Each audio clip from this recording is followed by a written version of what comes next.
সরকার information জোগাড় করছে, কে এসছে, কোথা থেকে এসছে, কে শেল্টার দিয়েছে, ইনফরমেশন কে দিয়েছে, এগুলো তো সরকার জানবে, জানছেও হয়তো, এবং তার নিশ্চয়ই অ্যাকশন হবে। আমরা সেটাই আশা করছি খুব তাড়াতাড়ি।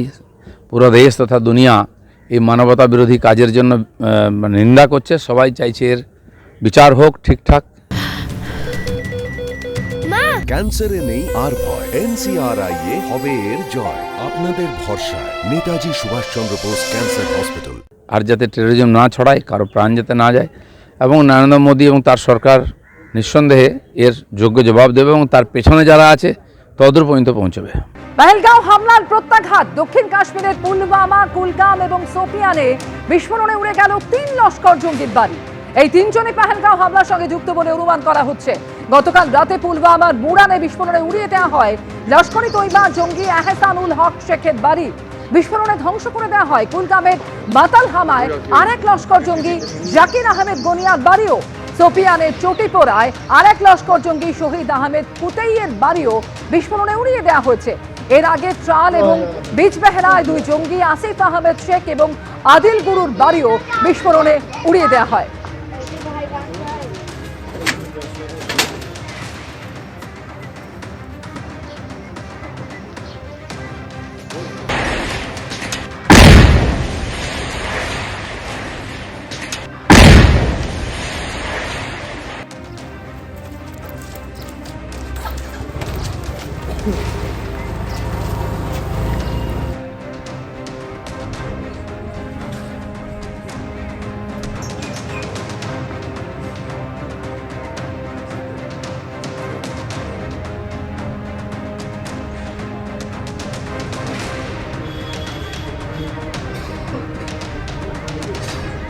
পহেলগাঁও জঙ্গি হানার তদন্তে এবার কলকাতায় সক্রিয় হলো এনআইএ। পহেলগাঁও হামলায় মৃত পর্যটক সমীর গুহর বাড়িতে গেল 3 সদস্যের এনআইএ টিম।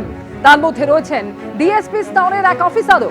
সমীর গুহর পরিবারের সদস্যের বয়ান রেকর্ড করলেন তারা। পহেলগাঁওয়ে যে হত্যালীলা চলেছে তাতে বাংলা 3 জনের মৃত্যু হয়েছে, তার মধ্যে রয়েছেন সমীর গুহ। পহেলগাঁও হামলায় মৃত পর্যটক সমীর গুহর বাড়িতে গেল 3 সদস্যের এনআইএ দল, যেখানে ডিএসপি স্তরের এক অফিসারও রয়েছেন। এই ছবি আপনারা দেখতে পাচ্ছেন। এনআইএ দল আজকে সমীর গুহর বাড়িতে পৌঁছলো। পহেলগাঁও জঙ্গি হানায় বাংলার যে 3 জন পর্যটকের মৃত্যু হয়েছে তার মধ্যে রয়েছেন সমীর গুহ।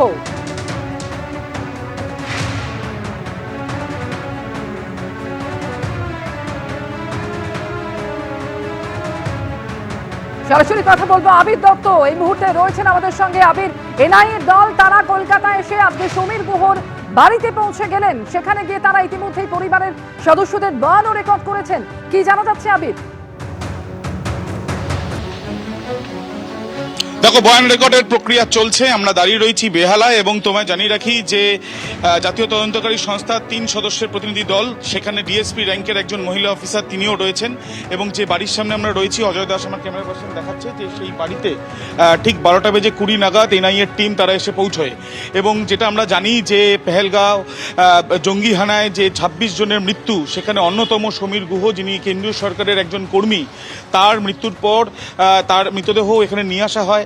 এবং তার সঙ্গে সঙ্গে যেটা আমরা জানতে পারি যে যখন তিনি ঘুরতে গিয়েছিলেন কাশ্মীরে, সেখানে তার পরিবারের সদস্যরা তারাও সেখানে উপস্থিত ছিলেন। এবং তার স্ত্রীর বয়ান রেকর্ডের প্রক্রিয়া ইতিমধ্যে চালানো হচ্ছে এনআইএর তরফ থেকে। এবং তোমায় জানিয়ে রাখি, যেটা আমরা দেখলাম, যেটা জানা যাচ্ছে এনআইএর সূত্র থেকে, যে জম্মু কাশ্মীরে এনআইএর ব্রাঞ্চের তরফ থেকে একটি এফআইআর করা হয় এবং সূত্র মারফত জানা যাচ্ছে ইউএপিএ ধারাতে সেই মামলা রুজু করা হয়েছে। এবং সেই পরিপ্রেক্ষিতে আজকে কলকাতা শহরে যে 2 জন ব্যক্তি যাদের মৃত্যু হয়েছিল নৃশংসভাবে, তাদেরকেও হত্যা করা হয়েছে। 26 জনের মধ্যে অন্যতম তারা 2 জন। এই লস্কর ই তৈবার জঙ্গিরা যে হানা দিয়েছিল তাতে তাদেরও মৃত্যু হয়।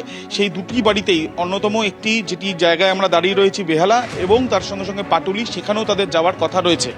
সেখানে গিয়েও তারা বয়ান রেকর্ড করবেন। এই তদন্তে এর আগে আমরা দেখেছি সিকিউরিটি ফোর্সের তরফ থেকে লস্কর ই তৈবার জঙ্গিরা কোথায় লুকিয়ে রয়েছে, যারা এই ঘটনার সঙ্গে সরাসরি জড়িত, সেই সন্দেহে বিভিন্ন জায়গাতে তল্লাশি অভিযান যেমন করা হচ্ছে। এনআইএর তরফ থেকে ঘটনাস্থল পরিদর্শন করে সেখান থেকে নমুনা সংগ্রহের রেকর্ডের প্রক্রিয়া চালানো হয়েছে।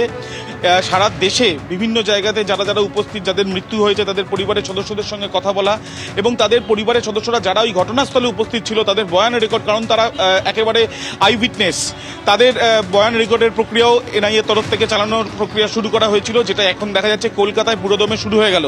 এবং কলকাতায় আজকে এনআইএর যে 3জন অফিসার এসছেন তাদের মধ্যে একজন মহিলা অফিসার ছাড়াও আরও 2জন পুরুষ অফিসার রয়েছেন এবং ডিএসপি র্যাঙ্কের আধিকারিক ছাড়াও এসআই র্যাঙ্কের আধিকারিকরাও রয়েছেন।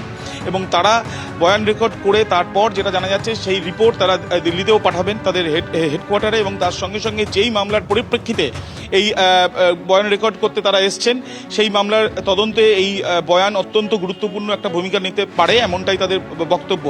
যে 4জন এসেছিল তাদের স্কেচ, তাদের ছবি, সেগুলো ইতিমধ্যে সামনে এসেছে এবং তাদের পেছনে কারা রয়েছে সেটা জানতে চায় জাতীয় তদন্তকারী সংস্থা। ওই 4জনকে ছাড়া অন্য আর কাউকে দেখা গিয়েছিল কিনা বা যাদের দেখা গিয়েছে তাদেরকে কী অবস্থায় দেখা গিয়েছে, এই সমস্ত বিষয় জানার জন্য তারা চেষ্টা চালাচ্ছেন, এমনটাই জানা যাচ্ছে।